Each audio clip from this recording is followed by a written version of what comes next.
Et salut à tous, on se retrouve aujourd'hui pour une nouvelle vidéo. Aujourd'hui on va parler un petit peu de tout ce qui va être bagagerie, notamment pour les sportives.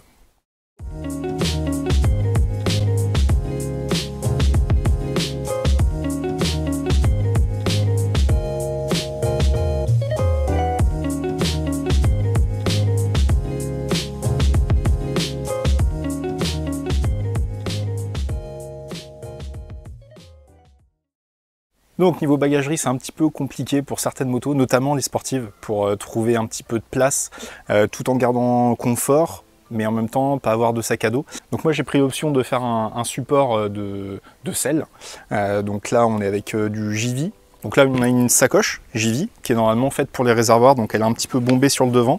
Moi je l'ai un petit peu adaptée pour que ça passe sur la selle, parce qu'en fait les volumes qu'on a pour les sacoches de selle notamment sont un petit peu plus petits, donc on peut pas mettre forcément tout ce qu'on veut à l'arrière, surtout quand on part un petit peu en voyage sur la journée ou même en week-end complet. C'est vrai qu'on est des fois un petit peu limité. Donc ça normalement c'est une sacoche qui va sur les réservoirs, donc qui se met normalement à cette place là, donc à la forme exprès prévue pour les réservoirs.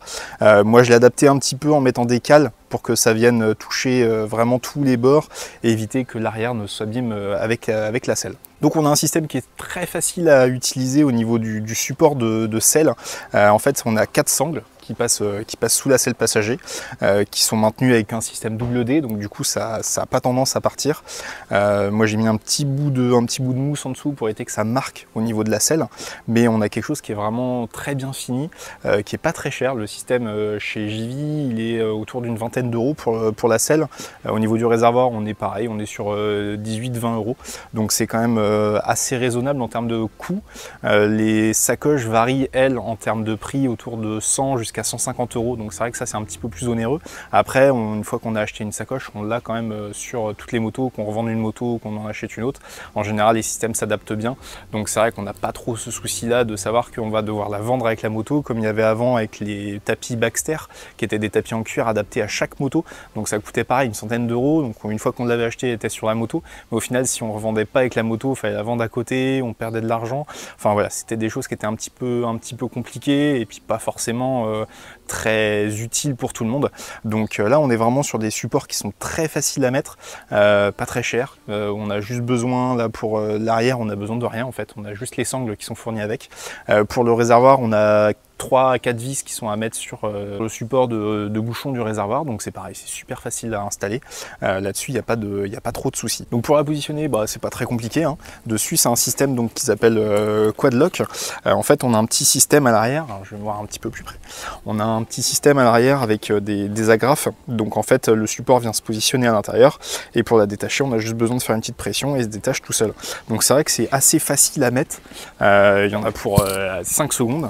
Hop, on vient repositionner dessus, hop, on entend le clac, et là, c'est bon, elle est fixée. Donc là, c'est quand même un gros plus, notamment là, tout à fait pour les sportifs. Donc ça, moi, ce que je cherchais exactement pour, là, c'est pour le R1, mais c'était pour le GSX-R à la base, c'était de pouvoir aller faire des petits voyages de week-end ou des choses comme ça, sans avoir le sac à dos, parce que mine de rien, ça pèse au bout d'un moment, sans être embêté au niveau du réservoir, et être complètement libre de ses mouvements dès qu'on veut descendre de la moto, remonter, voilà, il n'y a pas de choses qui nous gênent réellement sur la moto. Donc là, au moins, avec un petit support sur la selle, c'est vrai que c'est l'idéal, c'est primordial pour avoir un bon confort, même si on veut attaquer sur route, au moins on n'a pas le sac qui va se balader dans le dos, puis notamment les petites choses du quotidien qu'on peut utiliser même pour aller au boulot. C'est vrai que des fois c'est plus pratique d'emmener ça que de prendre un sac à dos où des fois on va être embêté pour ouvrir sa veste, pour aller faire le plein ou choses comme ça. Donc là non, c'est vraiment un très très bon support. Donc là le tout, on est autour des 150 euros, la valise et le support compris. Donc c'est quand même un coût à la base, mais qui va être rentabilisé sur plusieurs motos et puis pendant des années. Parce que dessus, le textile qu'on a, il est vraiment en très très bonne qualité. On a en plus de ça avec une housse anti-pluie, donc qui va être pour faire de l'étanchéité. Si vous l'utilisez pour le réservoir, on a une petite pochette sur le dessus avec la possibilité de voir le téléphone. Donc ça c'est un plus aussi. Et notamment, ce qu'il y a de bien dessus, c'est qu'elle est extensible. Donc normalement, la capacité est de 15 litres. Et là, en soulevant, on peut aller jusqu'à 18 litres. Donc c'est quand même pas rien. On peut mettre quand même beaucoup de choses. Alors pas un casque, d'accord, mais on peut mettre quand même pas mal de choses, notamment en termes de hauteur, même des petites bouteilles d'eau, des gourdes, les sandwichs, des vêtements. Moi notamment, c'est pour l'appareil photo qui prend quand même pas mal de place et qui est assez lourd finalement à transporter dans un sac.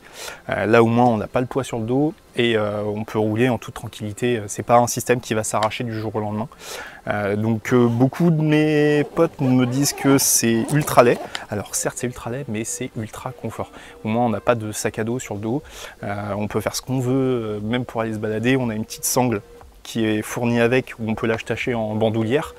Non, c'est vraiment le plus de ça.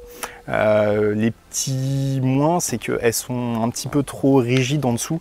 Donc c'est vrai que si on n'adapte pas bien à sa moto, là notamment par rapport au R1 où c'est très juste de passer la main en dessous, c'est vrai que si on l'adapte pas nickel à sa moto, on risque de faire des marques, même pour la selle. Le support, en fait, si on le serre trop, il va faire des marques sur la selle aussi. Donc c'est un petit peu dommage. Je sais que notamment mon frère avec sa KTM Super Duke avait eu le souci, il avait le même support et en fait ça a marqué vachement la selle. Il n'avait pas mis de mousse dessus, il le laissait tout le temps et au final la selle s'est abîmée avec le support. Donc ça c'est un petit truc à prévoir, c'est vraiment de mettre un petit peu de mousse en dessous. Et voilà, dans l'ensemble, JV c'est quand même un des leaders sur le marché de tout ce qui est bagagerie, donc c'est quand même un gros point fort sur cette gamme là. Donc en plus de ça, elle est quand même assez esthétique, hein, je trouve. Ça s'adapte plutôt bien au niveau de la moto. Même là ici en support pour le dos, c'est vraiment pas mal, ça gêne pas du tout au niveau de la position de conduite. C'est vraiment un gros plus. Donc voilà, si la vidéo vous a plu, n'hésitez pas à mettre en commentaire un petit pouce. Si vraiment ça vous a plu et que vous hésitez au niveau de la bagagerie, je pense que je vais peut-être faire une vidéo un peu plus complémentaire avec tout ce qui peut se faire en sacoche, que ce soit pour les réservoirs, que ce soit les sacoches cavalières, que ce soit les sacoches additionnelles ou le sac à dos, enfin voilà, toutes les petites choses, les petits points primordiaux à avoir sur sa moto pour partir en voyage ou pour partir avec des potes à droite, à gauche. Voilà, donc s'il y a besoin, je pourrais faire une vidéo complémentaire à ça. N'hésitez pas à le mettre en commentaire juste en dessous. Et je vous dis à très bientôt. Alors actuellement, je peux pas faire de moto, j'ai eu un petit accident domestique. En fait, je me suis coupé le pouce avec une assiette qui m'a un petit peu sectionné le pouce. Du coup, je me retrouve avec 2 points de suture. Donc pour l'instant, je peux pas faire de moto. Donc ça va attendre encore un petit peu. C'est dommage, il fait un super temps. Mais je suis obligé de rester à la maison. Donc voilà, sur ce, je vous dis à très bientôt. Portez-vous bien et surtout, ride safe.